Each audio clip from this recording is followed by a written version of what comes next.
Forests glowed with luminous plants and rivers sparkled like liquid silver. Yet beneath this beauty life was harsh. Only the strongest survived and the strongest ruled. At the top of this hierarchy stood the Alphas, the supreme rulers of Virelia. Among them, the Alpha King's family was feared and respected, known across the galaxy for their unmatched strength. Within this world of power lived a small boy named Kalen. He was the Alpha King's youngest pup, but unlike other children of the royal family, Kalen carried an unusual darkness in his heart. Every time he saw a woman, he felt anger rise inside him. He did not understand it. It made no sense. Yet it was there, unshakable. Kalen's golden eyes glimmered with intensity as he trained alone in the palace's vast courtyard. His father, the Alpha King, watched from above, his silver fur catching the sunlight. The boy moved with extraordinary speed, leaping, twisting, and striking at holographic enemies. "You cannot hide behind anger forever, Kalen," the king's voice thundered. "You are strong, yes, but strength alone is not enough. One day you must face the world outside these walls," Kalen growled. He wanted to answer, to explain, but he could not. How could he explain the strange unease he felt around women? How could he say that their presence made him furious for no reason he understood? The Alpha King descended the stairs and stood beside him. "Your anger is your weakness. You must learn control. The world beyond the palace will teach you lessons you cannot learn here." Kalen's ears twitched. He wanted to refuse, to stay where he felt safe. But in the Alpha Kingdom, refusal was impossible. A pup of his bloodline never disobeyed the Alpha King. The next morning, Kalen was sent on a journey he did not want. A small skyship waited at the palace gates, its engines humming like a great beast. The Alpha King placed a massive hand on Kalen's shoulder.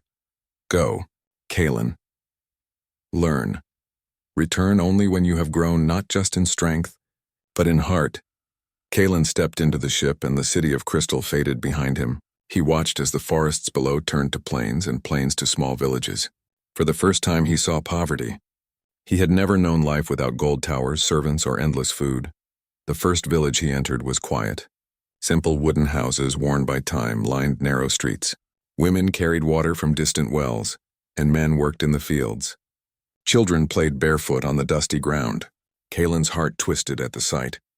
He felt the familiar anger, but now it mingled with something new. Curiosity. In the village, Kalen noticed a small woman struggling with a bundle of firewood. Her hair was silver, her hands rough from labor, but her eyes shone with warmth and patience. Kalen's instincts told him to look away, yet he could not. When the woman stumbled, Kalen reacted without thinking. He sprinted forward, steadying her bundle. She looked at him, her gaze calm and assessing. "You are fast," she said softly. Her voice carried no fear, no judgment, only kindness. I am fine," Kalen stammered, surprised by the sound of words he did not understand.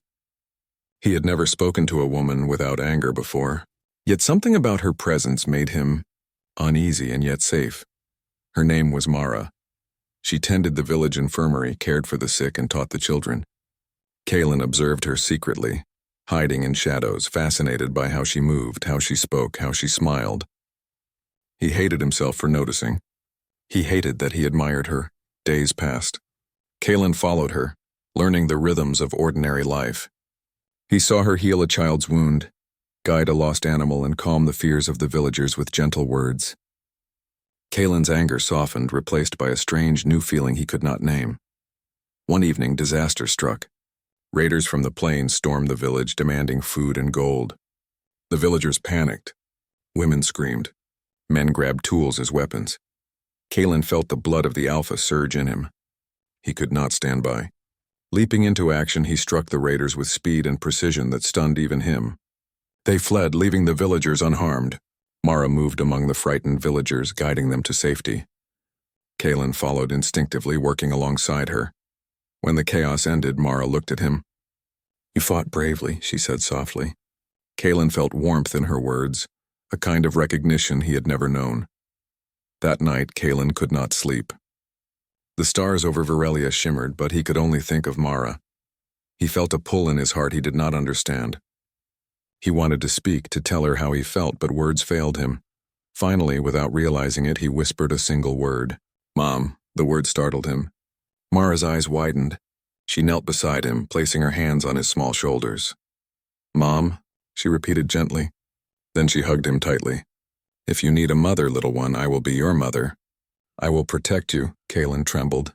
He wanted to fight the feeling, to push it away, but he could not. For the first time he felt safe.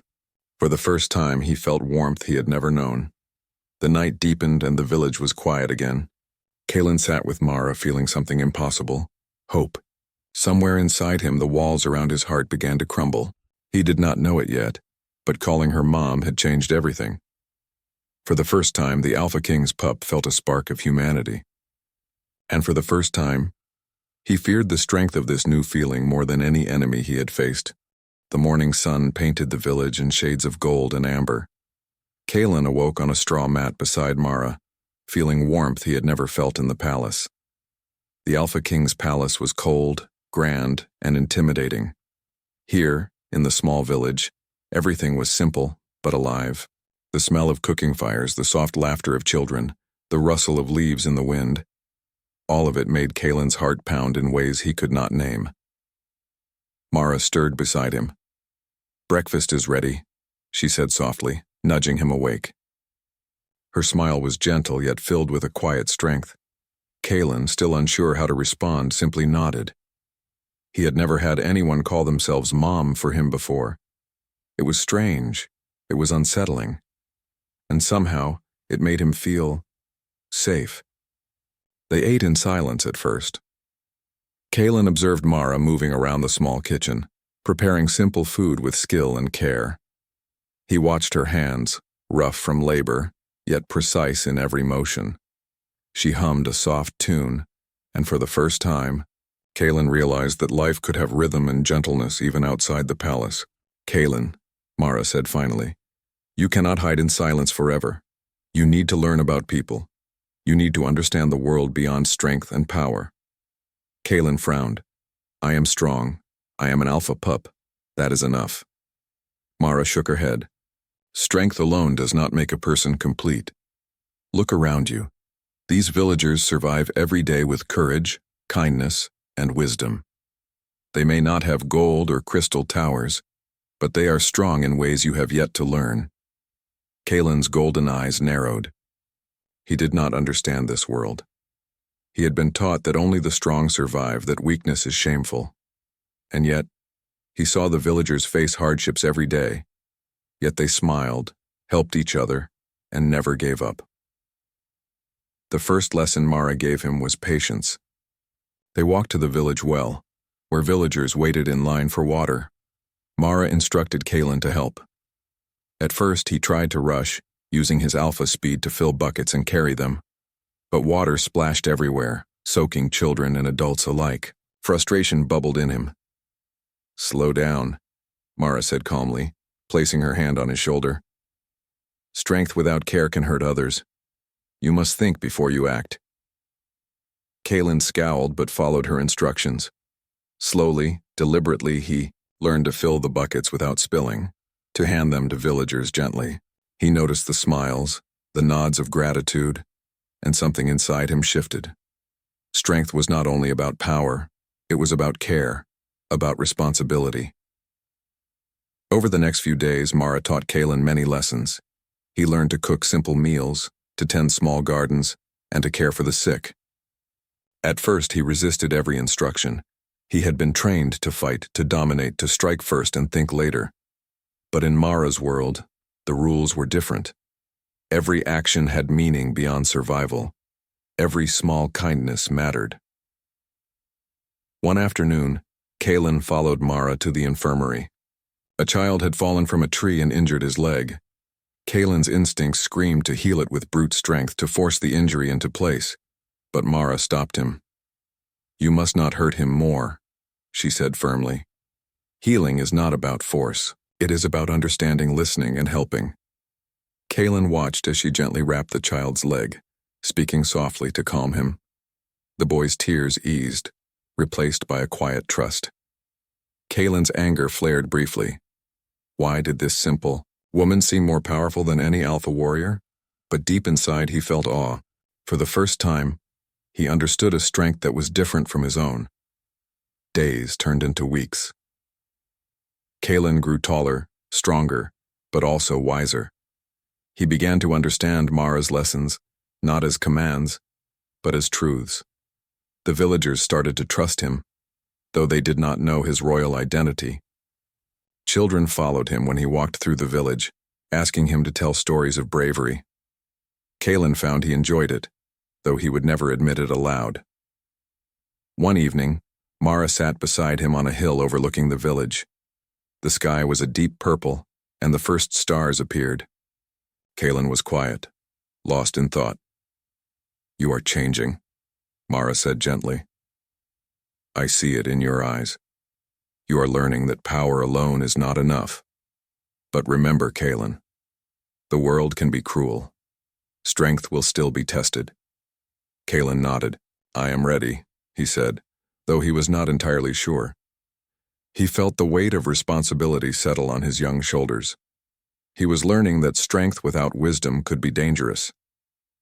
The next test came sooner than expected.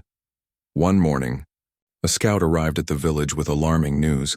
A neighboring clan known for their ruthless warriors was approaching. They sought to claim the village's resources and enslave its people.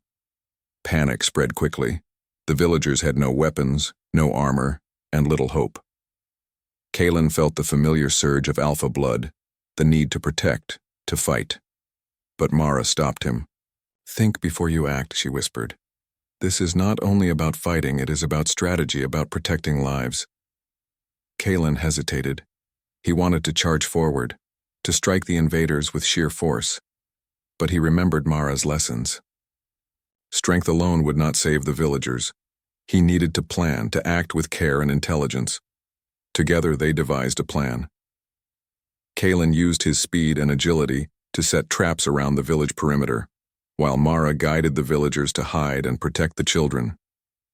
Kalen's sharp eyes caught every detail, the position of trees, rocks, and the limited paths the invaders could take.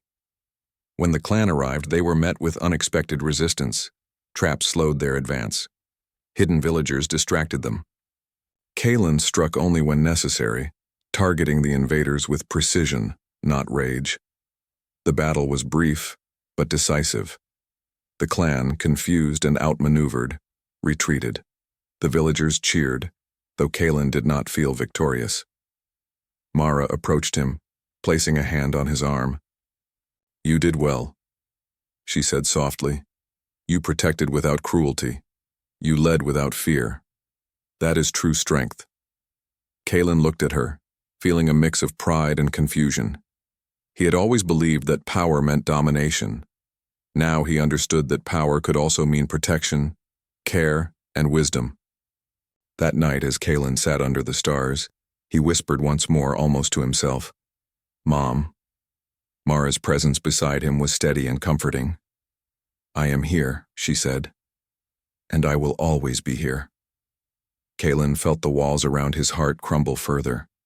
He had started as a pup who hated women, a child filled with anger and confusion.